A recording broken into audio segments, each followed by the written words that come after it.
나경원 저출산 고령화 위원회 부위원장의 고민이 깊어지고 있는 것 같습니다. 오늘은 연락을 일절 끊고 있다라는 얘기가 들려오고 있고요. 내일 제주도로 향해서 제주도에서 입장을 표명할 것이라는 얘기도 들려오고 있습니다. 윤 대통령과의 대립각은 점점 심해지고 있는 것 같고요. 일각에서는 윤 대통령과 나경원 전 의원의 사이가 멀어질 만큼 멀어졌다 이런 얘기도 들려오고 있습니다. 먼저 나경원 전 의원의 행보를 짚어보겠습니다. 얘기 들어보겠습니다.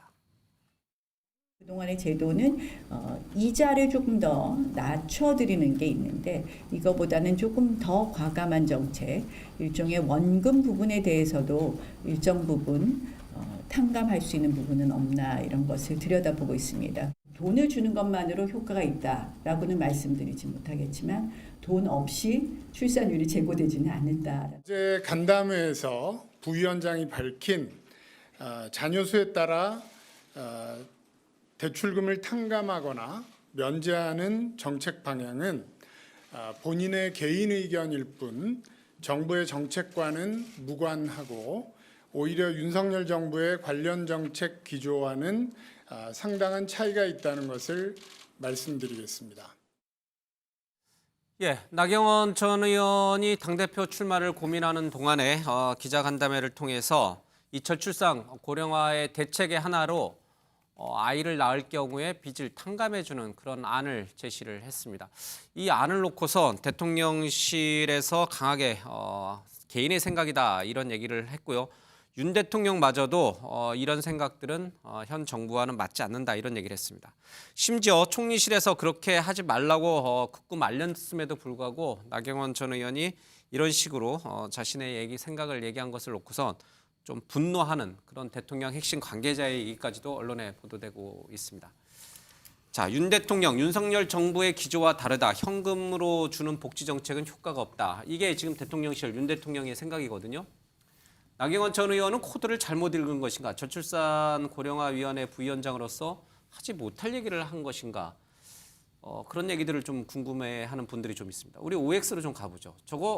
저 얘기, 그러니까 저출산 고령화 문제를 극복하기 위해서 현금을 동원하는 그런 대책을 검토하겠다라고 하는 나경원 전 의원의 얘기는 정말 해서는 안 되는 얘기였습니까? 저렇게까지 대통령실에서 나서서 극구 비판을 할 정도로 그렇게 방향을 잘못 잡은 엉뚱하게 기조 해석을 잘못한 그런 잘못된 말이었는지 OX로 하겠습니다.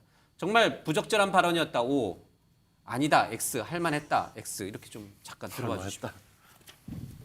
X 두 분, X 세 분. 그러니까 부적절했다가 세 분, 한 분이 적절했다죠? 반대입니다. 부적절했다가 5, 적절했다가 세 분. 알겠습니다. 내려놔 주십시오. 뭐 다 들을 필요는 없을 것 같고 두 분만 듣겠습니다. 이거 할 만한 얘기였다 이렇게 보시는 건가요? 아니죠. 아니란 얘기네요. 좀 적절하지 않았다라고 생각하는 게 첫 번째는 대통령실과 조율이 전혀 없었던 것 같아요. 그러니까 이제 수석이 나와서 그렇게 이야기를 했겠죠. 그다음에 이제 두 번째는 뭐냐면은 저것이 얼마 정도 들어간다. 그렇기 때문에 그 정도는 우리 사회가 감당할 수 있다. 이런 계산이 전제가 돼야 되는데 그런 것 없이 그냥 일단은 돈이 들어가는 게 필요하다. 이런 식으로 이야기하는 게 그게 사실은 제가 봤을 때 가장 큰 적절하지 않은 그런 태도였던 것 같고 그다음에 이제 이걸 떠나가지고 윤 대통령 입장에서 보면 윤 대통령은 문 대통령하고 이런 차이가 있다라고 생각을 하는 것 같아요. 어떤 차이가 있냐면 문 대통령 때는 코로나를 빌미로 해가지고 너무 많이 퍼줬다. 그런데 윤 정부에서는 그렇게 퍼주는 거 안 할 거다라는 식의 생각을 갖다가 하고 있었을 텐데 그럼에도 불구하고 나 대표가 아무런 조율 없이 저렇게 이야기하는 거는 우리도 퍼주게 해줄 수 있다. 포퓰리즘으로 갈 수 있다. 그런 뉘앙스를 줬기 때문에 제가 봤을 때는 대통령이 그렇게 썩 탐탁하지 않았을 것 같다는 생각이 듭니다. 대단히 부적절한 발언이었다. 나경원 전. 뭐 대단히까지는 아니더라도 그 적절하지는 않았던 것 같다는 생각이 듭니다. 정교하진 않았다는 생각이. 신성범 의원은 저 정도는 할 만한 얘기였다 이렇게 보시는 거죠? 그러니까 이제 정 변호사님 말씀이 다 옳아요. 그러니까 정부 내부에서 그러니까 이게 부위원장이긴 하지만 정부직이란 말이에요. 어찌됐든 정부 내부에서 여러 부처와 협의가 안 된 것을 발표한 것은 분명히 절차적으로 잘못됐다. 하지만 저출산 고령화 사회 부위원장 자격으로 돈을 들여서라도 돈을 쓰지 않으면 저출산 정책을 출산을 더 높일 수 없다는 전제하에 1년에 12조 원 정도 들어가는 걸 헝가리식으로 해서 많이 놓으면 오히려 대출금을 아예 왕창 없애주겠다. 주택대출. 이런 과감한 정책을 펴겠다고 내놓았단 말이에요. 예. 여기에 대해서는 그래서 저출산 고령사회 부위원장 정도라면 조금 그렇게 과감하게 던지고 정부에서는 난색을 표시하고 이런 식으로 수습할 수 있는 기회가 있지 않을까 생각해서 저는 관점에서 본다면 저출산위원회 예. 부위원장으로서는 그냥 한번 해볼 만한 그런 정책 제시였다. 볼 수 있는 측면이 있다 이렇게 본 거죠. 근데 문제는 저출산 고령화위원회 위원장은 윤 대통령이잖아요. 그렇죠. 부위원장이 이런 큰 정책을 국민에게 발표할 때는 위원장과 어느 정도 얘기가 된 다음에 발표를 해야 그 되는데 대목이죠. 결국에 절차적인 문제 아까 말씀드렸지만 정부 부처와의 협의가 안 된 상태에서 개인이 어떻게 보면 정치적 득실까지 고려한 그런 걸로 비춰진 대목은 잘못됐다. 하지만 저출산 고령화 사회 부위원장으로서 예. 저 정도의 정책을 개인 의견으로 내놓는 게 뭐 큰 문제겠냐는 생각은 또 변함없어요. 대통령과 사전에 조율하지 않고 부위원장 자격으로서 저 정도의 의견은 충분히 내놓을 수 있다. 보죠. 근데 이제 나경원 전 의원이 이제 그런 얘기를 했어요. 대통령실에 이제 강력한 반대 내지는 이제 약간 분노 뭐 그런 기류가 읽히니까 본인의 말에 대해서 이제 유감 표명을 좀 했어요. 그러면서도 불구하고 정략적으로 이용하지 않았으면 좋겠다 이런 표현을 했죠. 정략적이라 하면 이 정책 기조에 대한 비판은 내가 다르게 받겠다. 내가 실수했다. 그래서 예. 저 조율 안 됐구나. 그 점은 인정하지만 이것을 자기의 대표 출마 여부와는 연결짓지 말아 달라는 나름의 호송을 알겠습니다. 그럼 신 의원은 나경원 전 의원이 이런 큰 정책을 대통령과 사전 협의 없이 내놓은 것이 자신의 당대표를 겨냥한 포퓰리즘적인 그러니까 띄우기, 자신을 띄우기 한 게 그런 아니고 정책, 정말 저출산 고령화라고 하는 국가적인 난제를 풀기 위한 정책적인 아이디어에서 내놨다. 이렇게 지금 믿고 계신 거예요? 그렇게 100% 믿기는 힘들죠. 왜냐 5일 날 지난주 목요일 날 그랬고 그때가 당시 대표 출마 여부가 관심사 있을 테니까 예. 양쪽을 다 잘할 수 있다고 욕심을 냈던 건 맞는 것 같아요. 양쪽 다 예. 잘할 수 있다는 메시지를 던지려고 했던 그러니까 건 맞는 것 같아요. 정략적인 생각도 본인이 갖고 계셨던 거네요. 그렇죠. 정치 의도 있다고 봐야죠. 근데 왜 남들에게는 그렇게 해석하지 말라고 또 메시지를 내놓는 그건 본인한테 물어봐야지. 저혁진 변호사한테 다시 좀 묻고 싶어요. 이게 부적절했다라고 얘기했잖아요. 그럼 이 부적절한 발언을 소위 말해서 좋은 대학 나오시고 판사까지 하신 분이 몰랐을 리 없잖아요. 대통령의 기류, 대통령실의 기류, 국무총리실의 반대 이런 거 다 알고 있음에도 불구하고 왜 이거를 툭 던졌다고 생각하세요? 그러니까 그거는 뭐 저도 잘 모르겠는데요. 예. 나 전 대표가 다들 모르신다 그래. 아시면서 모른 척 하신 거야. 아니 진짜 모르겠어요. 예, 예. 여자의 마음 제가 어떻게 알겠습니까? 그런데 제가 예. 봤을 때는 저게 객관적으로 드러난 것으로 보면은 예. 의심받을 만한 부분이 있다라고 하는 거죠. 왜냐하면 다른 것도 아니고 그다음에 예. 저 발언만 가지고 의심받는 게 아니고 다른 발언까지 이렇게 그 결합을 갖다 하게 되면 예. 자꾸 보다 보니까 내가 방관자보다는 직접 선수로 뛰는 게 낫겠다 그런 생각이 굳어간다 그런 이야기를 갖다 하셨으니까 예. 결국 그러면 저것이 하나의 자기를 높이기 위한 그러한 수단으로 더군다나 예. 저 저출산 그 위원장 자리가 그 보통 자리는 아니지 않습니까? 예. 장관급 자리인데 저 자리를 받았으면 저기에 어쨌든 집중을 갖다가 해야 되는데 그런데 3개월 만에 당대표 해가지고 오히려 더 일을 잘할 수 있다 이런 식으로 이야기를 하니까 여러모로 간에 이제 의심받을 만한 오해를 받을 만한 그런 소지가 있지 않았나 싶습니다. 그러니까 어쩌면은 작정하고 일부러 이 말을 꺼낼 수도 있다라는 이제 생각도 좀 드네요. 그런 의심을 받을 수 있지 않나 예. 싶습니다. 홍준표 대구시장이 또 한마디를 했습니다. 좌파 포퓰리즘 출산 장려 정책 대통령실의 경고를 새겨들어야 한다 이런 얘기를 좀 했고요. 친이에 붙었다가 친박에 붙었다가 이제는 또 친윤 조용히 침잠의 시간을 가져야 한다 이런 얘기를 좀 했죠. 그리고 지금 화면에는 없는데 또 중요한 얘기를 했습니다. 기회를 엿보면서 설치면은 안 된다 이런 얘기를 하면서요. 어느 자리든 한 자리에만 충실할 것을 권한다 이런 얘기를 했고요. 또 하나는 자기 역량으로 자기 노력으로 자기 지식으로 국민에 대해 진심을 갖고 정치해야 그 정치 생명이 오래간다는 걸 깨달아야 되는데 시류에 따라 흔들리는 수양보들로 국민들을 더 현혹할 수 있겠냐. 얕은 지식으로 얄팍한 생각으로 이미지만 내세워 그만큼 누렸으면 이제 그만해도 된다. 이런 아주 훌륭한 이제 글을 썼습니다. 예. 나경원 전 의원에게 뼈 아픈 글이 되는 건지 아니면은 정말 홍준표 시장이 그냥 또 괜히 잔소리하는 거에 불과한 것인지 모르겠습니다. 어쨌든 홍준표 대구시장은 이 현금으로 현금성 복지 정책이라는 점에서 윤 대통령과 비슷하게 좌파식 포퓰리즘 정치다 이렇게 이제 규정을 하신 것 같아요. 민주당은 그 정책에 대해서 기본적으로 동의를 하시나요? 저출산 고령화가 우리 사회에 근본적 위협이 되고 있는 게 예. 이제 요즘에 큰 문제잖아요. 아까도 어떤 경북의 단체장이 그러시더라고요. 어떤 군에 갔는데 그 동네에 어르신 10분이 돌아가시는 동안에 아이가 한 명 태어났답니다. 그것도 이제 다문화 가정에서 태어났다고 그래요.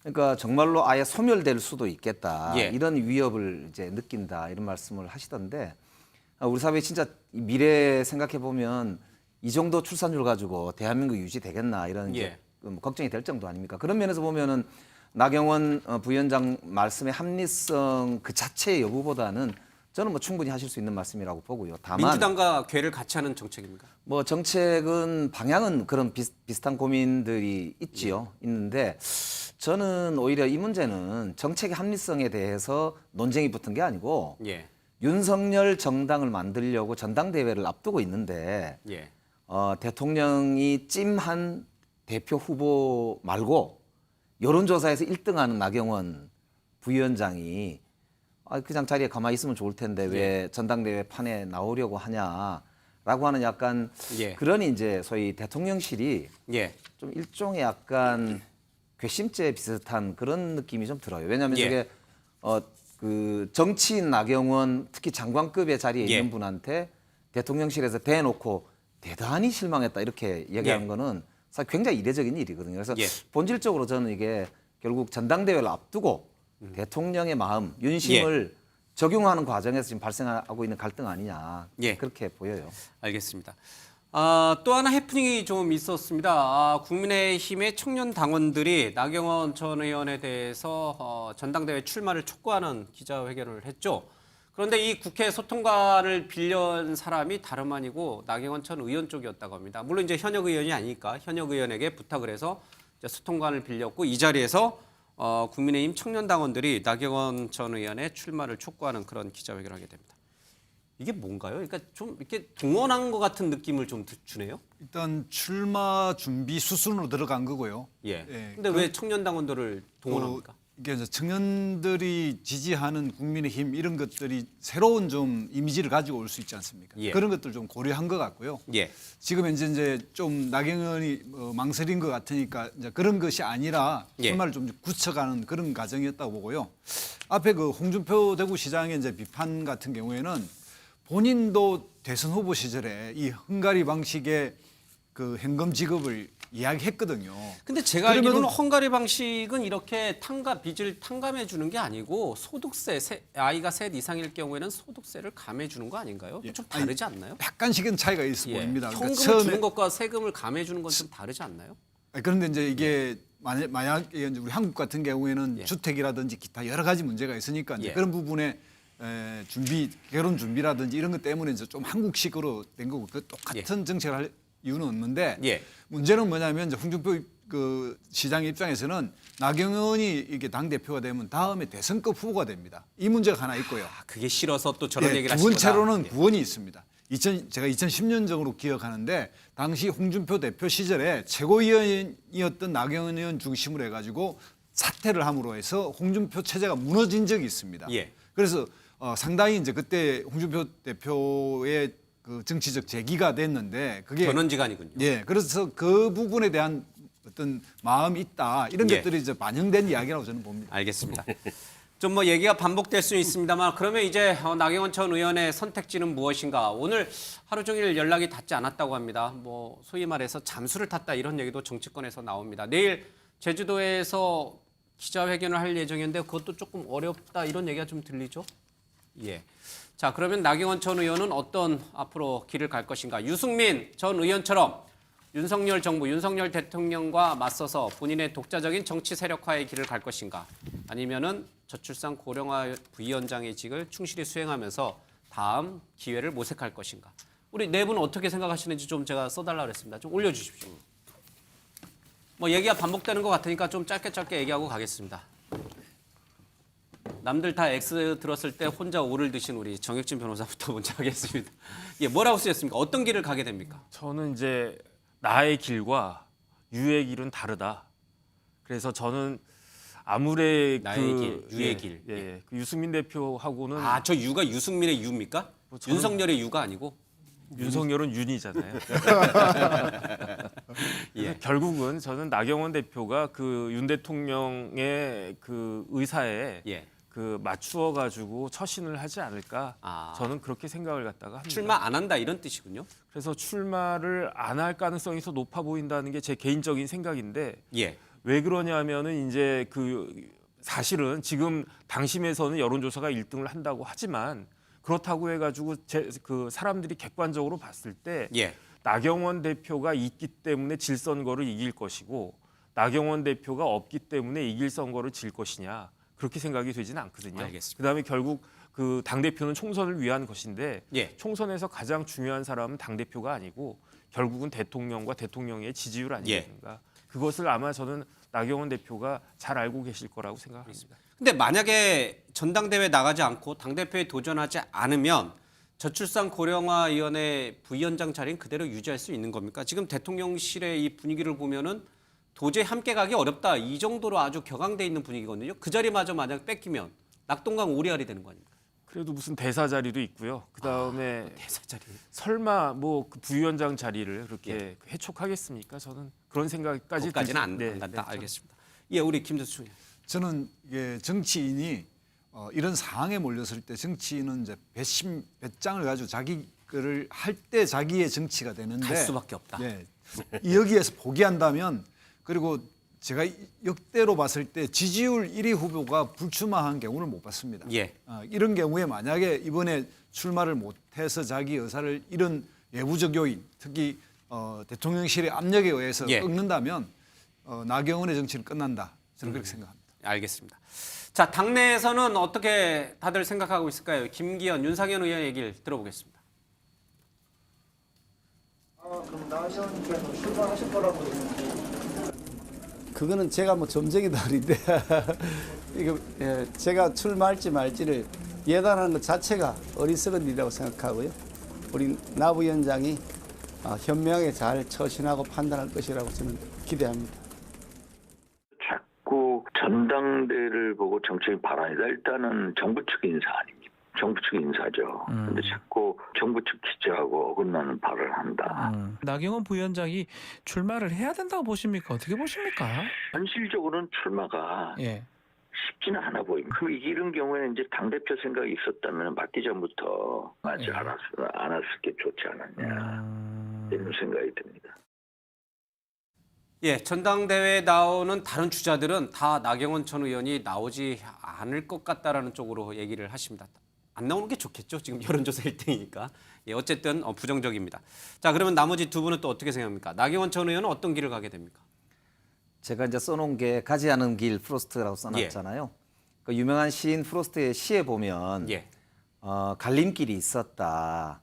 나중에 내가 그 가지 않은 길을 되돌아보니까 후회가 된다. 이런 이제 길에 대한 이야기가 있어요. 저는 정치인은 이 가보지 않은 길을 갈 용기가 있어야 된다고 생각합니다. 예. 지금 나경원 의원에게 이 놓여져 있는 갈림길이 우리 나경원 의원뿐만 아니라 국민의힘의 그런 갈림길일 수도 있습니다. 왜냐하면 여론조사 1위고 이번에 당원 당규 바꾸면서 100% 당원들이 다 직접 찍는다 그랬잖아요. 예. 당원들한테 인기가 1등인데 다른 외압 때문에 안 나온다. 이거는 국민의힘으로서도 저는 예. 전당대회 효과가 오히려 거꾸로 나타날 거다. 그런 면에서 예.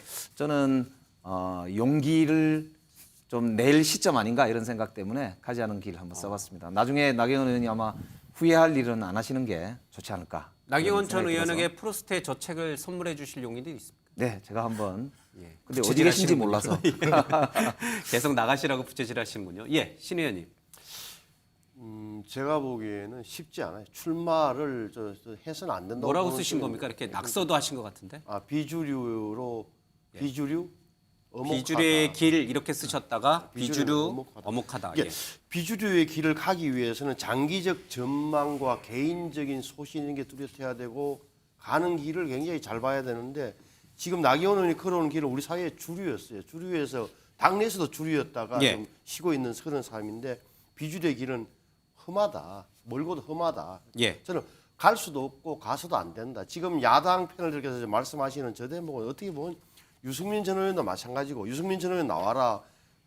나경원 전 의원 나와라. 그렇게 해서 우리 국민의힘 내 약간 분열적 요소를 좀 즐겨보자는 사실은 그런 심리가 깔려 있다는 걸로 보는 게 맞는 것 같다. 그러면 나경원이 착각해서는 안 되는 대목은 지금 국민의힘 지지율 그 지지층에서 지지율 1위가 나오는 게 적어도 지지자들이 당원들이 보기에는 최소한 윤석열 대통령과 비슷한 칼라로 둘이 친하다는 소문도 나고 이런 대목 때문에 유지되는 거지.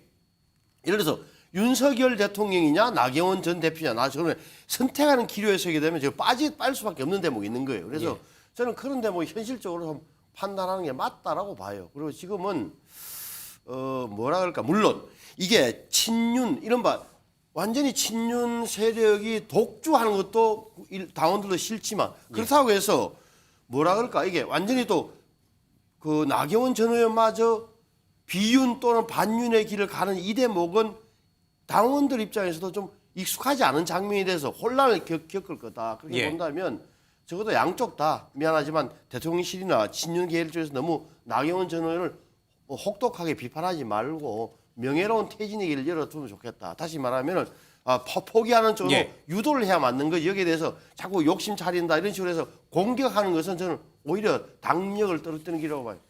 알겠습니다. 장고가 계속되고 있는 나경원 전 의원이 내일쯤에는 입장을 좀 표명하겠죠. 일각에서는 출마를 결심을 굳혔다 이런 언론 보도도 있는데 오늘 잠적을 하신 걸 보면은 고민이 깊어지는 것 같습니다. 네, 다음 이슈로 가보겠습니다.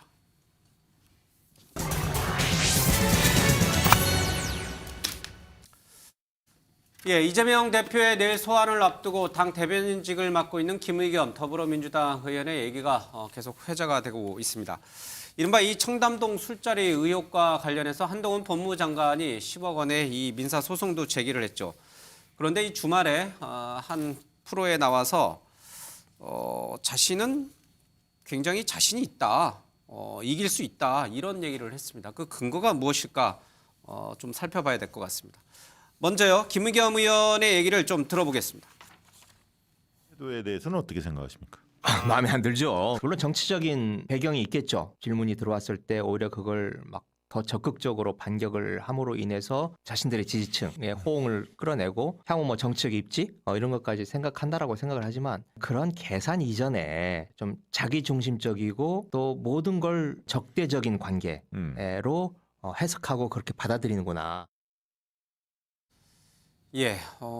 참 당대표가 이제 곧 소환이 임박해 있는데 어쨌든 김의겸 의원은 또 김의겸 의원 본인의 정치 얘기를 가시는 것 같습니다.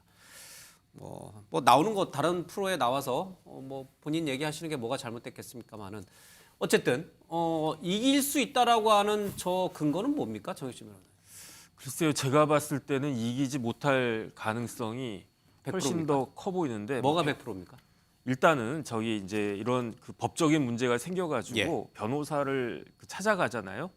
피해야 될 변호사가 있어요. 어떤 변호사냐면 100% 이긴다라고 장담하는 변호사는 가능한 한 피하는 게 좋습니다. 왜냐하면 결국은 그 재판이라고 하는 것은 판사의 마음을 얻는 거거든요. 그래서 판사님이 어떻게 생각할지 아무도 모르는데 그 다음에 처음에 있을 때하고 그 재판하는 과정에서 나오는 증거들이 틀릴 때가 되게 많거든요. 그러니까 확률로 이렇게 이야기한다. 그거는 사실은 굉장히 그 뭐라 할까 위험한데 더더군다나 100% 이긴다 이렇게 생각하는 것은 굉장히 그 위험한 그런 생각이 아닌가 싶고 그 다음에 지금 그 김의겸 대변인한테 좋은 게 하나도 없거든요. 왜냐하면 그 청담동 술자리 관련해 가지고 자꾸 점입가경으로 별별 이야기가 다 나오지 않았습니까? 그래서 그 이모 씨하고 그다음에 그 첼리스트하고 심지어 청담동이 아닌 다른 동네에서 뭐 있었다. 그다음에 또 그 첼리스트의 뭐 그 어떤 뭐 남자친구가 거기에 대해서 또 무슨 법적 조치를 하겠다. 이런 이야기까지 나오고 있는 판에 자숙하고 가만히 있어야지 재판을 좀 열심히 하시든지 해야지. 이렇게 방송에 나와 가지고 본인이 100% 이긴다 이렇게 이야기하는 건 맞지가 않고요. 그다음에 이제 그 대법원 판례도 직무와 무관하거나 명백한 허위인 경우에는 이게 면책 특권 대상에서 벗어날 수 있다는 판례가 있고요. 예. 그다음에 무엇보다도 본인이 더 탐사와 같이 일을 했다, 협업을 했다. 더 탐사와 협업한 부분은 이게 면책 특권의 대상도 안 되거든요. 예. 여러 가지 그 문제들이 많음에도 불구하고 100% 이긴다라고 그 장담하는 것은 그거는 제가 봤을 때는 좀 지나치고 옳지 않다는 생각이 듭니다. 예. 지금 민주당은 내일 이재명 대표 소환을 앞두고 네. 사실 좀 비상 사태 아닙니까? 긴장감이 굉장히 높아졌을 텐데 당 대변인이 물론 이제 오래전에 뭐 예약이 돼 있었겠죠, 출연이 뭐 나와서 이제 본인 관련된 질문이 나오니까 할 수밖에 없는 상황인데 어떻게 보세요? 지금 국민의힘의 장동혁 원내대변인이 이런 얘기를 했어요. 곧 죽어도 검찰을 향해 호통을 쳐대는 이재명 대표의 대변인다운 행동이다. 이렇게 이제 좀 비판한 성명이 나왔는데 사실 이 김의겸 대변인의 발언이 예. 코미디언들 알아요. 하고 예. 이제 같이 이제 프로그램을 하면서 뭐 SNL 코리아라고 얘기하죠. 예, 예. SNL 코리아라고 이제 예. 하다 보니까 농담도 주고받고 또 약간 과장된 예. 이야기도 하고 뭐 분위기가 그렇지 않습니까? 예. 그래 거기서 웃자고 하는 이야기도 많이 포함되어 있는데 그걸 정색을 하고 죽자고 덤비는 이제 격이라서 제가 예. 보기에 그 말 자체를 가지고 이렇게 좀 시비를 거는 거는 크게 맞지는 않는 것 같고요. 예. 이제 이게 보면은 면책 특권이 있는 국정감사장에서 질문을 한 것이잖아요. 예. 그렇기 때문에 의원이 100% 이게 거짓말인 걸 뻔히 알면서도 예. 본 경우 아니고서는 이게 법적으로는 조치가 안 됩니다. 그렇기 예. 때문에 이것은 국민적으로 이런 의혹이 있을 경우는 조금 다소 사실관계가 불완전하더라도 예. 물어볼 수밖에 없는 게 국회의원들의 직업이죠. 예. 그러니까 그런 면에서 이제 김의겸 대변인은 아마 그렇게 얘기를 했을 거고요. 무엇보다는 이 한동훈 장관도 보면은 본인 문제 관련해서는 뭐 그냥 진짜 닥치고 소송 거는 식으로 예. 이렇게 특히 보니까 10억을 했더라고요. 근데 말이 그렇지 이렇게 사실 국회의원을 상대로 그 국민이 질문할 수 있는 이 권리를 대신해서 질문을 하는 게 국회의원인데 틀렸으면 틀렸다고 이렇게 말로 언쟁을 하는 게 이때까지 우리 보면 정치적인 화법인데 예. 검사 출신이라 그러신지 아니면 권력이 세서 그러신지 모르겠는데 예. 뭐 그런 과정에서 지금 저 문제가 점점 저렇게 더 논쟁이 되는 것이거든요. 그래서 예. 저는 오히려 이런 문제는 차분하게 이제 앞으로 재판을 지켜보는 게 좋지 않을까 이제 그렇게 생각합니다. 얼마 전에 저희가 보도를 좀 해드렸습니다마는 이 한 여론조사를 보니까 민주당 지지자의 70%는 이 청담동 술자리 의혹이 여전히 사실인 걸로 이렇게 사실일 것으로 보고 있다라는 응답이 나왔어요. 그러니까 70%나 되는 민주당 지지자분들은 여전히 김의겸 의원의 말이 맞다라고 보시는 것 같아요. 요즘 이제 유튜브가 활성화되고 하면서 우리도 보면은 지지층의 양극화가 점점 심해지고 예. 본인들이 지지하는 쪽의 발언들만 주로 시청을 하게 되고 그래서 이제 보면 뭐 확증 편향이 강해진다 이런 예. 이제 부작용도 이야기를 많이 하잖아요. 그러니까 제가 보기에는 뭐 그런 이제 이 언론 환경 속에서 사실은 충분한 정보를 얻지 못하면서 발생하는 문제도 저는 있을 수 있다고 생각해요. 다만 아까 말씀드렸던 대로 한동훈 장관이나 이렇게 예를 들면 사실관계를 조목조목 좀 알려주고 사실은 사실관계가 이러합니다. 의원님이 좀 착각하신 게 이 대목입니다. 그 국민 여러분들도 좀 오해를 푸시고 이마저마저마해서 저는 이렇게 되니까 좀 그만하세요. 뭐 이렇게 하고 나서 예를 들면 그렇게 말을 하고 다 설득을 했는데도 객관적 자료를 제공을 했는데도 악의적이고 아주 의도적으로 반복적으로 이렇게 이제 어떤 의원이 그렇게 나올 경우는 소송을 하거나 무슨 검찰의 힘을 이용해서 뭘 한다든지 뭐 이렇게 하면 이해를 하겠지만은 이제 민주당 지지자들 입장에서는 또 겁박하려고 한다. 힘으로 찍어 누르려고 한다. 뭐 이런 느낌이 드니까 더 사실은 알겠습니다. 거부감도 들고 김의겸 의원이 맞지 않을까라는 기대를 오히려 거꾸로 알겠습니다. 강하게 갖는 거 아닌가 그런 생각도 들어요. 의원님은 그러니까 아니라는 거죠. 이제 그걸 안 믿는다는 거죠. 사실이 아니라는 가짜 뉴스라고 믿고 계시다는 그래서 거죠. 저도 헷갈릴 때가 많이 있습니다. 그러나 정작 당사자인 이 더 탐사의 강진구 대표는 또 이 100% 확신할 수 없다 이런 얘기를 했어요. 거꾸로. 들어보겠습니다. 윤석열 한동훈이 청담동 술자리에 갔는지 안 갔는지 저희가 100% 확신한다라고 하는 건 100% 확신은 사람의 영역이 아닙니다.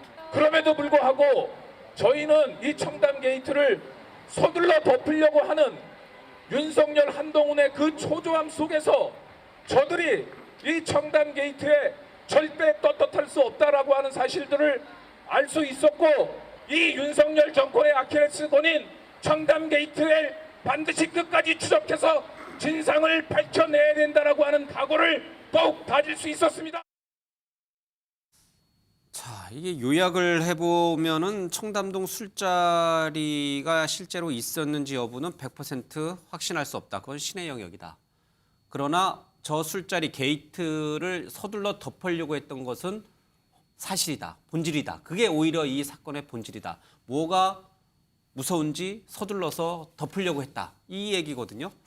근데 이게 말이 되는 소리예요? 그래서 제가 여쭤보려고 말이 안 해석 되는 좀 소리. 해주시죠. 그러니까 그때 이렇게 윤석열 대통령과 법무부 장관이 변호사 30여 명과 와서 노래를 하고 첼로를 켜고 노래를 무슨 노래까지 동백아시까지 불렀다고 했으니 나라가 벌컥 뒤집던 거 아니에요. 아무리 대통령이라도 예. 너무한 거 아니야? 그런데 다들 아니잖아요 지금. 이게 안 갔다 그러고 그 여자분이 왜 그랬는지 설명도 하고 지금 아까 설명했다시피 새벽 3시까지 다른 사람하고 있다가 거짓말했다고 나왔는데 뭐가 더 필요하지? 그러니까 저 정도 되면 아유 내가 실수했습니다. 취재를 잘못했습니다. 사실관계 잘못했습니다. 딱 한마디 하면 될 걸 뭘 또 빨리 덮으려고 그랬죠. 난 그 대목 이해가 안 가요. 이거는 기본이 뭐 저런 식으로 가기 시작하면 계속 끌고 들어가서 정치적 쟁점을 삼아서 윤석열, 한동훈이 싫은 사람들 향해서 하는 외마디 소리밖에 안 되는 거예요. 저거는 의미 없는 소리다. 예. 우리 반론할 기회를 드리겠습니다. 일단 뭐 요즘은 이제 유미디어라고 해서 이제 이 SNS 공간에 이렇게 자기들의 구독자 위주의 취재라든지 더 일종의 제목처럼 더 탐사라고 좀 더 깊이 들어가 보는 이런 이제 뉴스 보도가 일반화되어 있는데요. 이 문제는 사실관계가 100% 완전히 확인된 건 아니지만 상당한 대체적인 그 사실관계는 확인되어 있는 것 같긴 합니다. 그 상태에서 이제 좀 더 이 일이 서로 감정적으로 좀 에스컬레이트 된 측면도 있는 것 같아요. 처음에 이제 한동훈 장관에 대해서 약간 좀 더 깊은 미행을 했는데 이걸 스토킹으로 이제 신고를 해서 그건 또 다른 차원으로 가고 이렇게 이제 하면서 점점점 취재 영역이 이제 그랬는데요. 여기에 배경이 있다고 저는 봅니다. 그러니까 시중에는 한동안 대통령과 그 측근들이 어떤 일만 끝나면 뭐 술을 마신다. 그리고 그런 것이 종종 목격된다는 이런 이야기가 있었기 때문에 이런 거 연동돼 있어 가지고 이번에는 아니지만 그 비슷한 사례가 있을 거라고 생각해서 추가 취재 같은 게 가능하다는 생각도 언론들이 여러 군데가 하면 이런 기대도 좀 있어 보이고 이제 그런 것 때문에 이제 복합적으로 등장하는 것 같은데 요 사건의 구체적 부분은 상당한 진실이 가까워지고 있다. 저도 그렇게 생각합니다. 그만해야 된다 이런 뜻이에요? 예, 어느 정도 정리 수습을 해야지 점점 키우면 일종의 이제 학층 편향의 부정적인 행태로 오히려 여론이 이제 돌아서는 이런 일이 벌어질 수도 있다고 생각합니다. 알겠습니다. 근데 굉장히 조심스럽긴 한데 그러면 이분들이 정말 왜 이렇게까지 하는 것인가? 또 뭐 일각에서는 조심스러운 얘기긴 합니다만은 돈 때문인가 이런 얘기도 나옵니다. 보수 유튜버들도 마찬가지고요. 근데 이분들도 실제로는 뭐 유튜브 슈퍼챗으로만 7천만 원 이상의 수익을 올렸다는 얘기도 좀 하고 있습니다. 물론 이게 뭐 이분들이 이렇게까지 하는 주 이유인지는 확인할 수가 없습니다. 그거는 뭐 일각에서 제기하는 의혹 수준이니까요. 그런데 조금 궁금해지는 대목이 하나 이제 생겼어요. 이 더 탐사라는 거 말고 다른 유튜브 채널이 또 있습니다. 이제 아까 우리 김 의원께서 말씀하신 양극단화된 쪽에 뭐 이쪽에는 극우적인 유튜브 채널이 있으면 이쪽에는 또 이건 극자도 아니고 하여튼간 뭐 지금 뭐 비슷한 정반대에 있는 채널이 있는데 그 중에 하나일 수도 있겠습니다. 뭐 유튜브 채널에서 이 지금 청담동 의혹과 관련된 방송을 막 했는데 거기에 이제 댓글창에 누가 들어왔냐면 이재명이란 이름이 들어와서 등장을 했습니다. 그리고 이 이재명이란 이름 옆에 체크 표시가 되어 있습니다. 이거는 본인이라고 하는 유튜브로부터 해당 인물의 공식 계정으로 인증을 받았을 때만 이 체크 표시가 된다고 합니다. 그래서 저 댓글에 들어온 이재명이 실제로 이재명 대표인가 이게 논란이 좀 된 것 같습니다. 저도 확인할 방법은 없습니다. 확인할 방법이 없네요. 직접 본인한테 물어보지 않는 이상은 제가 저걸 확인할 수가 없는데요. 글쎄요. 저거는 하여튼 확인하고 나서 이야기가 될 것 같습니다. 근데 제가 이제 뭐 이 대표 건지 모르겠으나 공식 계정이니까 어떤 의심은 드는데 왜 아까 중요한 질문 왜 이런 분들은 이렇게 사실로 드러났는데도 끝까지 저렇게 고집을 피우면서 뭔가 있는 것처럼 끌고 들어갈까? 예. 뭐 확정 피난이라는 것은 뭐 이미 나온 말이고 제가 보기에는 윤석열 대통령과 한동훈 장관은 저런 일을 하고도 남을 사람들이야 악마야 이게 상대 악마화라는 표현이에요. 그러니까 상식적으로 그럴 리가 없을 텐데 에이, 아무리 그래도 그렇지라는 예. 생각 대신 이게 왜냐면 분노가 앞을 가리기 때문이에요. 윤석열 대통령이 인정하기 싫고 한동훈 장관을 인정하기 싫고 모든 게 보기 싫으니까 다 그것만 더 눈에 들어오는 거예요.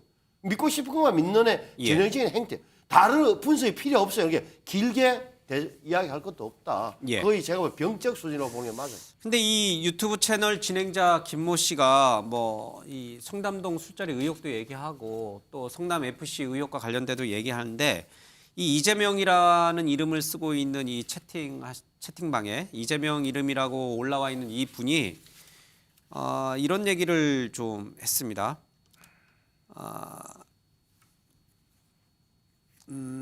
이 내용을 좀 얘기를 해드려야 될 것 같습니다. 나부터 공격을 멈춰야 전쟁이 끝날 수 있습니다. 내가 먼저 조금 손해를 봐야 합니다. 뭐 조금 오타는 있습니다만은 모두 함께 가요. 이렇게 이제 채팅장에 적었고 진행자인 김 씨가 자 그러면 우리 뭐 화이팅 합시다. 뭐 이런 얘기를 하면서 댓글 구호 재창도 합니다. 그래서 뭐 그렇게 댓글 구호 재창도 했고 그리고 격려 이재명이라고 하는 이 계정에 있는 분이 격려 의미로 슈퍼챗 한 번씩 쏴주십시다. 이런 얘기를 이게 많이 보십시오. 이게 그러니까 실제로 이재명 대표 이재명 대표라면 뭐 예. 전제로 나 전제라면 무엇보다 이런 이재명 대표의 현재 심리 상태를 추정할 수 있는 중요한 단서가 되는 거죠. 그러니까 이건 예. 사실이든 아니든 청담동은 중요하지 않다. 이런 나를 지지하는 사람들, 청담동 사태가 청담동 술집거리 사실이라고 믿는 사람들에 대해서는 굉장히 추앙하고 이런 걸로 가겠다는 심리 상태를 보여주는 대목 하나로 볼 수밖에 없는 거예요. 그래서 이거는 나중에 나오겠죠. 언론 보도를 보면 정말 이재명 대표가 한 건지 예. 아니면 관리인이 했던 건지 누가 또 관리인이라고 자세한 사람 나올 건지 모르겠으나 이제 중요한 내용이라고 저는 봐요. 근데 뭐 내일 소환을 앞두신 분이 뭐 이런 채팅장에 들어가서 이런 글까지 쓸까 설마 이런 생각도 좀 들고요. 그러나 정말 쓸 수도 있나? 이런 생각도 들고 워낙 이제 소통을 활발히 하시는 분이니까. 예, 뭐 사실관계는 하긴 안 되지만 예. 이재명 대표는 평소에 이런 그 소통도 활발히 하고요.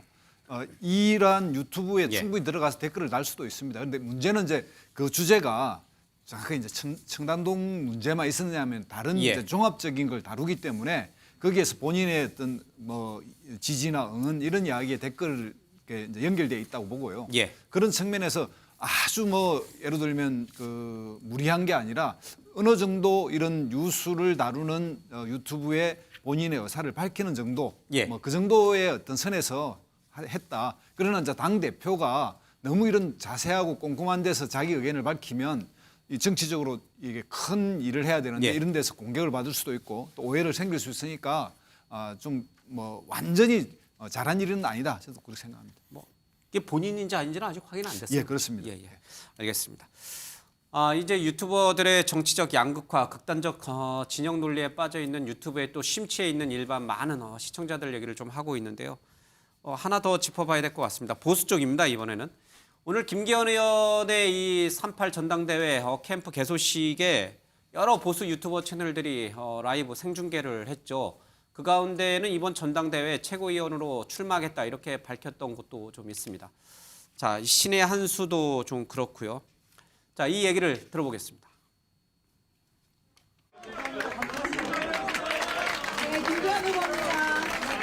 참고로 오늘 이 행사는 유튜브 신의 한 수를 비롯해서 4-5개 지금 유튜버들이 또 생중계를 하고 계신다고 해요. 감사드리겠습니다. 예, 보수 유튜버들 신혜식 씨, 신의 한 수를 비롯해서 4-5개 유튜버들도 생중계를 했다라고 얘기를 하고 있습니다. 그 가운데 이제 이 신의 한 수, 신혜식 대표는 최고위원에 이제 출사표를 던지신 분이죠. 정익진 변호사께서는 어떻게 생각하세요? 앞서 이제 뭐 더 탐사라든지 또 뭐 김성수 TV 이런 얘기를 좀 했어요. 이제는 네네. 이쪽 보수 쪽 유튜브들 활동을 저희들이 지금 보고 있어요. 네네. 이게 적절합니까? 글쎄 저는 사실은 유튜브를 그렇게 자주 거의 안 보는 편이어가지고 예. 어떤 식의 그 유튜브가 이게 되는지는 객관적으로는 잘 모르는데 예. 일단 제 생각에는 그 누가 봐도 지금 윤심은 김기현 그 의원한테 있는 것 같아요. 예. 그런데 그럼에도 불구하고 뭐 여론조사나 여러 가지 재반 사정으로 봤을 때 예. 당원들 사이에서도 아직 그 1등은 아니지 않습니까? 그러니까 당대표가 된다라고 하는 그런 보장이 없기 때문에 예. 그렇기 때문에 일단은 그다음에 이제 또 그런 보수 유튜브들을 많이 보는 사람들 중에 당원들도 많이 있으니까 예. 그러니까 급하고 그 뭐 절절한 그런 마음에서 그렇게 저런 그 행위를 갖다가 하신 것이 아닌가 저는 그런 생각이 듭니다. 근데 지난번 대선 때도 그렇고 그전 총선 때도 그렇고 보수 유튜버들한테 기대었던 정치인들의 말로를 우리가 봤지 않습니까? 네네. 결국 총선에서 떨어지고 뭐 제대로 잘된 분이 별로 없어요. 그런데 이제 길게 보고 좀 냉정해지면 그러는데 예. 뭐 선거를 제가 안 해봐서 잘 모르겠지만 막상 본인 선거가 되면 그러면 이제 다른 거 생각이 안 나고 그냥 눈앞에 보이는 것부터 이렇게 그 찾아갈 수밖에 없는 그러한 어쩔 수 없는 그런 불가피한 측면이 있지 않나 하는 생각도 듭니다. 신의 한수 신혜식 대표가 이번 전당대회에서 최고위원에 당선이 될 것 같습니까? 안 될 것 같은데요. 예. 혹시 된다고 생각하시는 분 계시면 발언권 드리겠습니다. 뭐 우린 몰라요. 우린 점쟁이가 아니니까. 그렇죠? 신의 영역이니까. 알겠습니다. 아무도 없다고 생각하시는 것 같은데요. 일단 결과는 좀 보겠습니다. 자, 유튜브 얘기를 하니까 이분을 또 빼놓고 얘기할 수는 없을 것 같습니다. 오늘부터 이제 유튜버로 또 변신하신 분인데 뭐 이번에 또 이제 또 이쪽 진영으로 넘어왔습니다. 예, 김어준 씨 얘기를 잠깐 보겠습니다. 권력은 자신이 듣고 싶지 않은 소리는 닥치게 만들 수 있다고 착각하죠. 그 카르텔에 균열을 내겠다. 편파적으로. 그러나 그 편파에 이르는 과정은 공정할 것이다. 민주당 쪽에 계신 몇몇 분들은 이 김어준 씨에 대해서 논평하는 걸 굉장히 조심스러워하더라고요. 잘못해서 비판적으로 했다가는 김어준 씨가 갖고 있는 그 영향력이 있으니까 그 댓글에 이제 집단적인 공격을 받을 수 있어서 여튼요 오늘 이 TBS에서 이제 물러난 김어준 씨가 유튜브 채널을 또 오픈을 했고 거기에 굉장히 많은 이제 구독자들이 있었습니다. 그리고 첫 출연자가 또 유시민 전 노무현재단 이사장입니다. 유시민, 우상호, 두 분이 이제 연달아서 나왔습니다. 문희상 전 국회의장이 이런 얘기를 했습니다. 정치 양극화에서 팬덤 정치 자체는 문제가 아니다. 그런 팬덤을 쫓는 정치인이 문제다.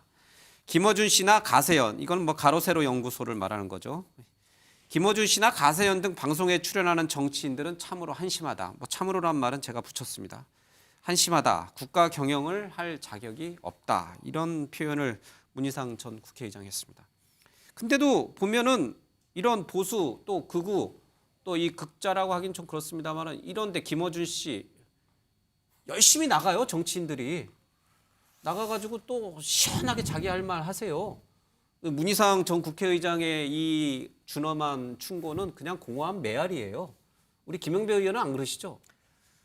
저도 최고위원 선거를 지난번에 한번 뛰어보니까 예. 우선 이렇게 열성 지지자들의 함성을 외면하기가 참 어려워요. 그건 사실입니다. 그리고 대한민국만 그런 것이 아니라 전통적으로 정치가 미국도 그렇습니다. 당내 경선을 할 때는 공화당이든 민주당이든 그쪽도 보면은 강성 지지자들. 그래서 공화당은 더 우쪽으로, 민주당은 더 좌쪽으로 이렇게 당원들이 이렇게 성향이 쏠리게 되거든요. 다만 본선 선거를 치르게 되면은 공이 민주당, 공화당 다 중도층을 잡아야 되기 때문에 이렇게 상당히 근접하는 그런 이제 현상들을 이제 보이고 있고 그게 패턴화되어 있다고 이제 보통들 얘기를 하고 우리나라도 보면은 지난번 대통령 선거 때 윤석열 대통령과 이재명 후보의 정책이 사실은 어디가 진보고 어디가 보수냐라고 딱 잘라 이야기할 수 없을 정도로 상당히 뒤섞여 있는 현상들도 많이 발견을 할 수가 있습니다. 그래서 저는 오히려 정말로 이 제대로 된 현안을 잘 다루고 이 중요한 정책들에 대해서 토론을 하는 그런 이제 당내 경선이나 뭐 유튜버라 하더라도 그런 주제를 많이 다룰 수 있도록 오히려 하는 게 훨씬 좋지 않을까. 왜냐하면 이미 유튜브는 다 일상화가 됐고요. 예. 저희 아버님만 하더라도 마찬가지고 요즘 어르신들이 유튜브로 자유롭게 접근하기 때문에 예. 이런 이제 오히려 다양한 생각할 거리를 잘 제공하는 게 저는 오히려 더 길이 아닐까. 예. 그래서 오히려 당내에서 저는 그런 이제 정책 논쟁이나 그런 당내 다양한 의견들이 예. 반영될 수 있는 유튜브 환경이 되는 게 오히려 저는 대안이 아닐까 그런 생각이 들고요. 예. 이 김어준 씨 같은 경우도 오늘 아침에 저도 좀 봤는데 보니까 역시 구독자 55만 명이 뭐 한 단숨에 넘었더라고요. 그러니까 이런 현상들은 사실 TBS에서 쫓겨나다시피 이제 오세훈 시장에 예. 의해서 사실 그렇게 된 건데, 그러니까 이런 환경들이 오히려 이제 이런 소위 유튜브 환경이 점점 양극화되는데 더 가속화시키는 채찍을 때리는 이런 예. 작용이 아닐까 싶고요. 그래서 정치인 한 사람으로서 저도 굉장히 책임감도 느끼고 또 한편으로는 그런 환경을 좀 바꿔야 될 텐데 이런 죄송함도 좀 상당히 예. 가지고 있습니다. 뭐 이게 잘난 척해서 하는 얘기가 아니고 공부할 때 들은 얘기인데, 예, 이제 읽었던 논문인데, 이 닭이 먼저냐 달걀이 먼저냐 그 논쟁처럼 사람들은 잠시 좀 착각할 수가 있다고 합니다.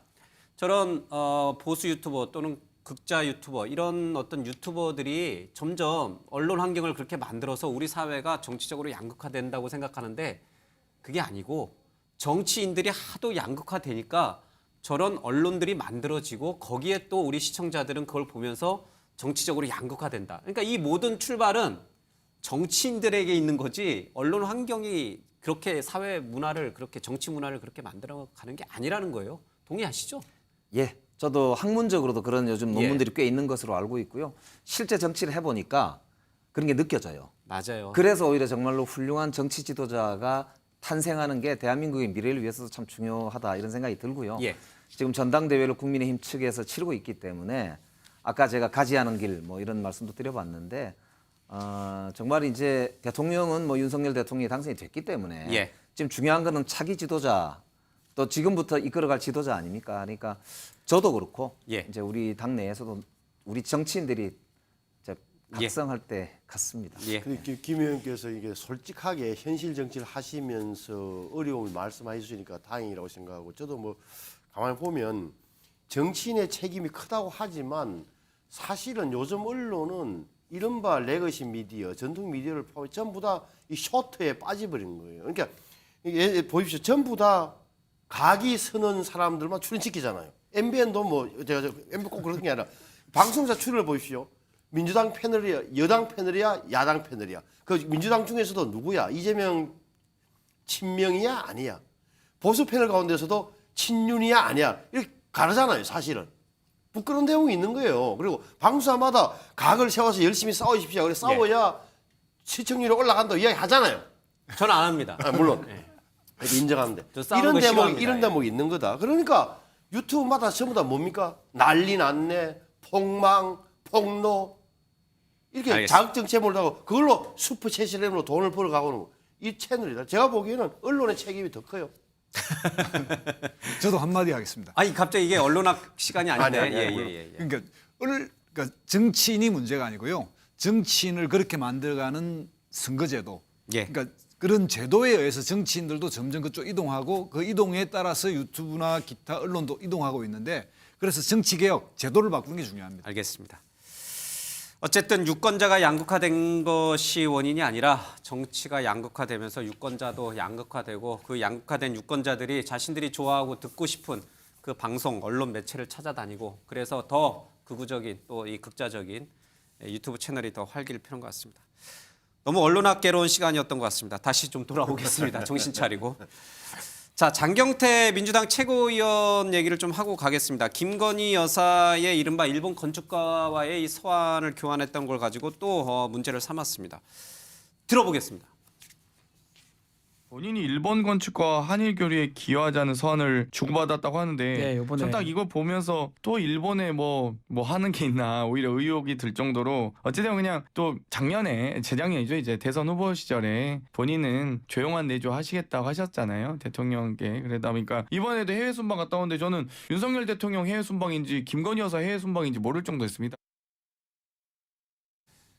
김 총장님, 그 김건희 여사 좀 그만 내버려두면 안 됩니까? 왜 자꾸 이렇게 장경태 최고위원은 자꾸 이렇게 건드립니까? 그래서 본인한테 득이 되느냐, 정치적으로 득이 되느냐, 꼭 그런 것 같지도 않습니다. 예, 약간은 뭐 장경태 의원이 가지고 있는 청년 정치인 이런 이미지하고 또 김건희 여사와의 어떤 이런 문제가 꼭 뭐 긍정적인 역할을 하는 것 같지는 않은데 장경태 의원 입장에서 이제 한번 자기가 이 문제에 대해서 집중했기 때문에 김건희 여사가 현재 가지고 있는 위치나 그러니까 대통령이 성공하기 위해서도 이 영부인 이런 그 제2부속실이라든지 이런 걸 시스템으로 만들어서 모든 게 좀 관리되고 좀 내부적으로 이런 것들이 좀 절제되는 게 필요한데 본인들이 이렇게 선거 과정에서 했던 이야기 이런 걸 너무 안 지키고요. 또 뭔가 이 외교를 하거나 무슨 보도 사진을 보면 김건희 여사가 그냥 주인공이에요. 이런 식으로 이제 계속돼서 뭔가 이게 정부가 정상적으로 돌아가지 않은 뭔가의 작동을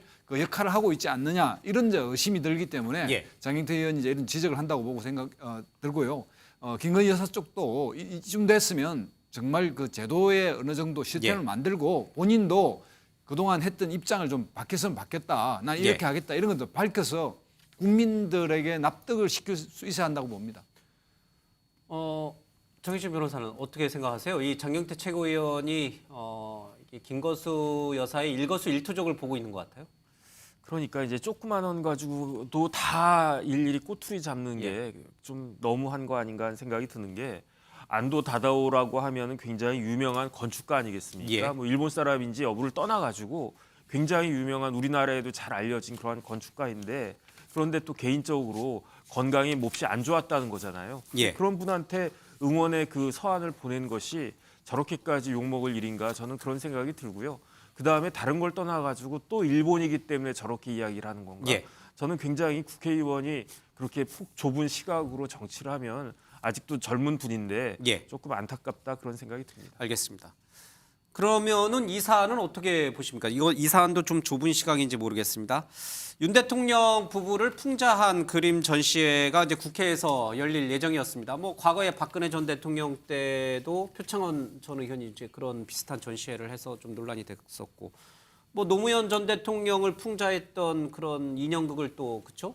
국민의힘 쪽 그 당시에는 뭐 새누리당인가요? 그 의원들이 또 뭐 연극을 하기로 했죠. 그것도 해서 좀 논란이 있어요. 그러니까 대통령이나 이런 것들을 풍자하고 신랄하게 조롱하는 그런 예술 작품들은 굉장히 많아요. 근데 이게 국회에서 이번에 전시회를 하기로 했다가 새벽에 기습 철거가 됐습니다.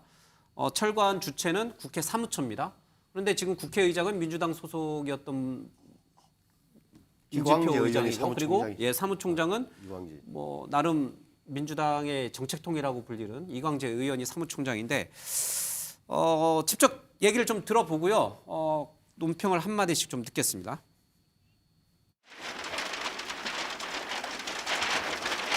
사무총장님이 뭐라 그랬어요? 실무진의했다며. 사무총장이 안 하셨으면 실무진이 나오세요. 그러면 우리 작품 돌려달라고 원상복귀하라고요. 이번 전시는 곧 부당한 권력에 더는 시민들이 압사당하지 않겠다는 다짐이기도 합니다. 국회조차 표현의 자유를 용납하지 못하는 현실이 많이 부끄럽습니다. 표현의 자유는 대한민국 기본권입니다. 국회의 본질적 역할을 망각한 채 예술인을 억압한 국회 사무처의 야만을 강력히 규탄합니다. 지금은 이태원 참사 국정조사 이후에 전시회를 하는 게 좋겠다라는 민주당의 많은 의원들의 그 공감이 있었습니다. 그리고 각별히 이 전시회를 준비해 주신 관계자 분들과 충분히 소통이 이루어지지 못한 부분은 유감으로 생각합니다. 사무총장 얘기를 들어보면은 전시를 아예 못하게 하겠다는 게 아니라 지금 이태원 참사 국정조사가 연장이 됐으니까 그렇죠? 열흘 연장이 됐으니까 그냥 끝나고 하도록 하겠다 이제 이 얘기인 것 같습니다. 논란이 됐던 작품 좀 보여줄 수 있나요? 영화 헤어질 결심을 패러디한 해먹을 결심이란 제목의 작품이 하나 있고요. 나체로 칼춤 추는 풍자와 하는데 약간 이제 누드와 같은 이제 그런 느낌의 글도 좀 있습니다. 저 정도가 표현의 수위를 넘어선 것인가, 정말 모욕적인 것인가, 대통령 부부를 그렇게 봐야 되는 것인가, 아니면 예술의 차원에서 그냥 봐줄 수 있는 것인가 논란은 좀 있는 것 같습니다. 논란이 아니라 저게 보면은 뭐 아시는 대로 망나니가 칼춤 춘다는 거잖아요. 예. 그러니까 부부가 저 정도면은 뭐 풍자의 수위를 넘어섰다? 아니, 풍자라는 게 뭡니까? 이게 야 이렇게 베베 꼬아서 아, 내가 생각 못했던 기발하네. 아이 무릎을 탁 치게 만들고 야 기분 나쁘지만 참 생각 잘해. 저거는 굉장히 일단 감정이 불편하잖아요. 보는 사람이 보는 불편하다. 불편하죠. 예. 저렇게 해야 되는 거야? 저 대목에서 저거 보세요. 저렇게 해야 예. 되나요? 제가 보기엔 저거는 풍자의 영역을 풍자가 아니죠. 제가 보기에는 정치 공격이죠. 선전 완전 선전. 예. 일단 그러니까 포스터 같은 경우는 이제 기존에 있는 포스터를 패러디하는 방식으로 한 게 있고요. 그림은 명화 중에 또 저런 그림이 예. 있습니다. 그러니까 그런데 이제 그게 이제 좀 벗었다 해서 나체 예. 이렇게 표현되어 있지만 뭐 명화 중에도 이제 거기에서 나온 그림으로 저는 보이는데 문제는 이제 이런 것이 좀 성숙 또는 숙성의 과정이 좀 필요한데 예. 여야가 지금 첨예하게 대립하고 있는 상태에서 이제 국회에 전시하다 보니까 여야 또 다른 어떤 뭐 정쟁이 될까봐 국회 사무처는 좀 염려했던 것 같고요. 예. 근데 근원적으로 표현의 자유 부분은 또 존중받아야 되기 때문에 저런 이제 풍자 영역을 만약에 국회가 아닌 그냥 일반적인 장소에서 했다면 얼마나 좋았을까 하는 생각도 듭니다. 이제 그런 측면에서 그런데 이제 이 윤석열 정부는 이런 약간의 옛날 윤석열차라고 하는 거기에도 뭐 있고 이런 부분에 대한 표현의 자유 이런 이야기에 대해서 좀 더 알레르기 반응을 하는 것도 좀 관용적이지 못하다. 사실인 것 같습니다. 그래서 여야가 조금 더 성숙 또는 숙성됐으면 좋겠다 이런 생각이 듭니다. 정 변호사님, 이런 풍자 대통령에 대해서 이렇게 풍자를 했을 경우에 법적으로 처벌받은 전례가 있습니까?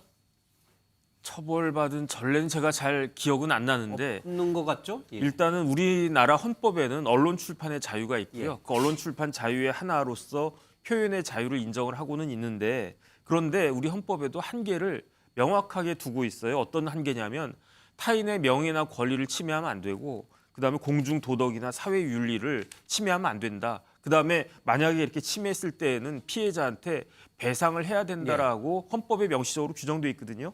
그렇다라고 하면 어떤 것이 이런 것 문제가 되느냐. 그 대법원 판례를 갖다가 보면은 인간성을 왜곡하는 것이다. 그다음에 전체적으로 봐서 어떤 가치, 뭐 문학적, 예술적, 뭐 정치적, 과학적 이런 가치가 없는 것들은 문제가 된다. 한마디로 말하면은 그 해악보다 가치가 커야지 된다라고 하는 것인데 제가 그림을 뭐 다 안 봐가지고 잘 모르겠지만 제가 봤을 때는 의도가 중요하거든요. 과연 저 그림을 그리신 분들이 예술적인 목적으로 그린 것인가 아니면 정치적 목적으로 어떤 사람을 비방하기 위해서 그린 것인가. 그다음 반대로 놓고 생각하면 그렇다라고 하면 보수적인 사람들이 뭐 문 대통령이나 김정숙 여사 아니면 이재명 대표나 김혜경 여사 관련해가지고 똑같이 저렇게 그림을 그리면 그게 맞겠는가. 그렇게 하는 것이 우리나라 국격을 올리는 것인가 좀 정확하게 생각을 하는 것이 좋겠다. 알겠습니다. 앞서 뭐 유튜브 얘기도 했습니다만은 이제 이 모든 것들이 정치적 양극화가 가져온 패단이 아닐까 근데 이게 싶습니다. 저는 참 우리 사회가 좀 더 성숙해지려면 이번에도 참 안타까운 게 그렇습니다. 예전에 로자 룩셈부르크라고 하는 정치인이 한 말이 있는데요. 나의 진짜 자유는 나를 반대하는 정치적인 반대자의 자유다.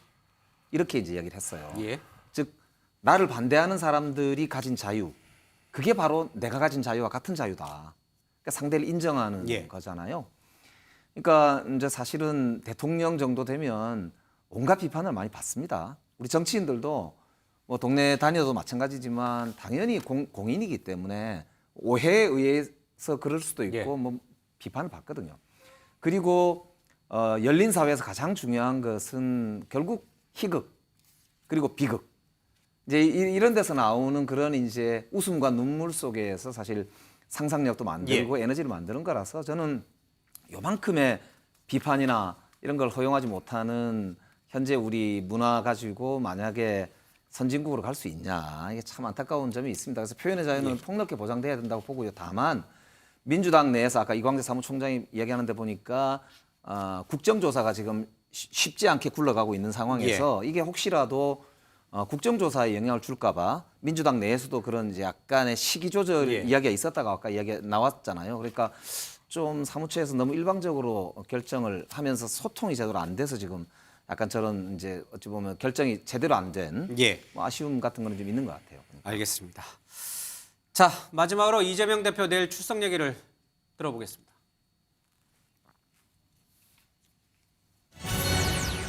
주십시오. 부당하게 출석하신다고 하셨는데 저희 좀 어떤 입장 좀 밝히실까요? 입장을 밝히실 거죠? 아까 대변인이 얘기하셨을 텐데 대변인한테 설명을 드리시고 뒤에 좀 보시죠.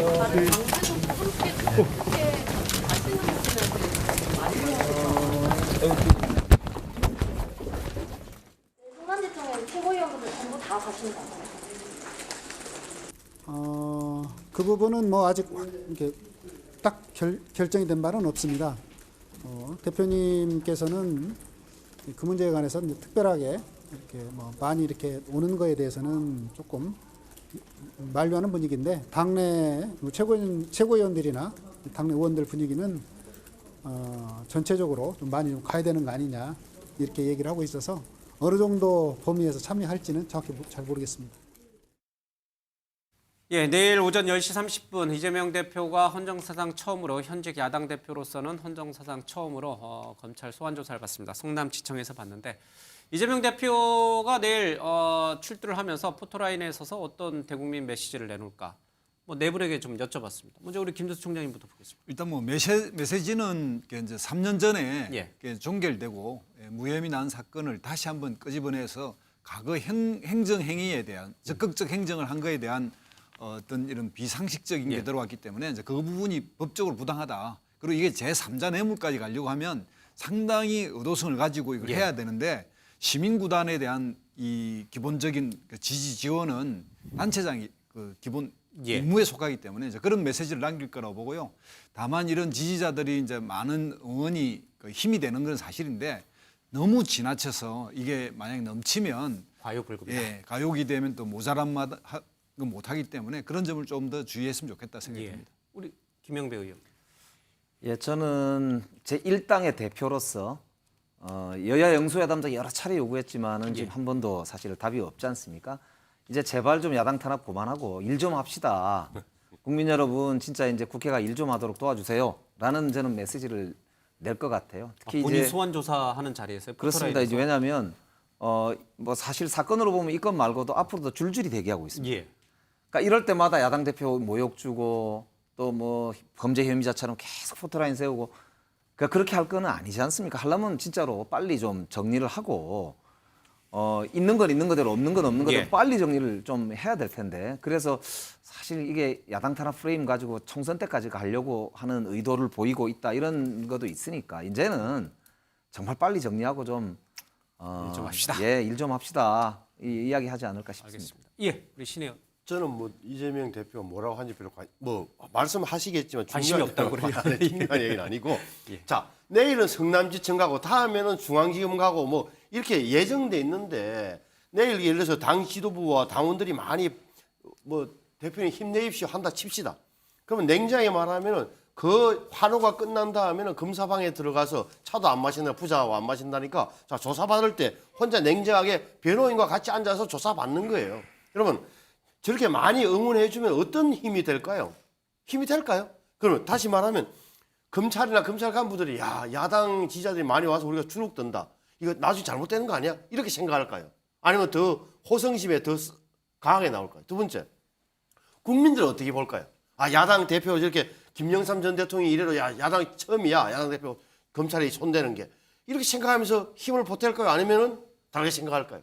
이런 대목을 보면 그렇게 호락호락 유리한 게 아니다. 그러니까 계속 방탄하다 언제까지 방탄 가능하냐? 당을 방탄 정당으로 만들어 지금은 많은 당원들이 지금은 따라가지만 어느 순간까지 갈 수 있겠느냐? 저는 의문이 드는 거예요. 알겠습니다. 정의진 변호사. 제가 법대 다닐 때요 교수님들이 뭐라고 이야기하셨냐면 법률가는 용어를 정확하게 써야 된다라고 그랬어요. 이재명 대표에게 무혐의 결정은 단 한 번도 내려진 적이 없어요. 그것을 이재명 대표가 누구보다도 잘 알 거예요. 이재명 대표에게 내려진 것은 불송치 결정이었고 이거는 무혐의 결정과는 차원이 다른 거거든요. 그러니까 이재명 대표는 법률가이긴 하지만 법적인 설명을 제대로 한 번도 하지 않았어요. 저는 내일도 그 많은 지지자들 앞에서 정치적인 주장, 정치적인 선동을 할 것이다 이렇게 생각을 합니다. 예. 결과적으로는 어떻게 될 것 같습니까? 검찰이 이재명 대표를 부른 것은 마지막 단계잖아요. 기소 여부를 결정하는. 네네. 그래서 어떻게 제가 될것 봤을 같습니까? 때는 예. 설 전에 아마 이제 그 기소를 할 것 같고 예. 그 전에 이제 어떤 일이 벌어질 것이냐 결국은 이제 구속영장을 청구할 것 같고 불구속 기소는 안 됩니까?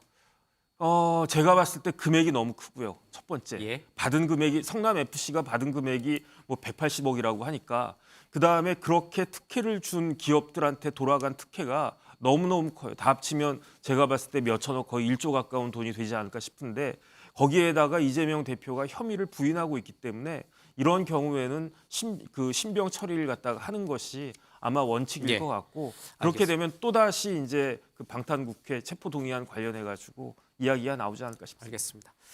예, 내일 저희가 오전에 생방송으로 자세히 전해드리겠습니다.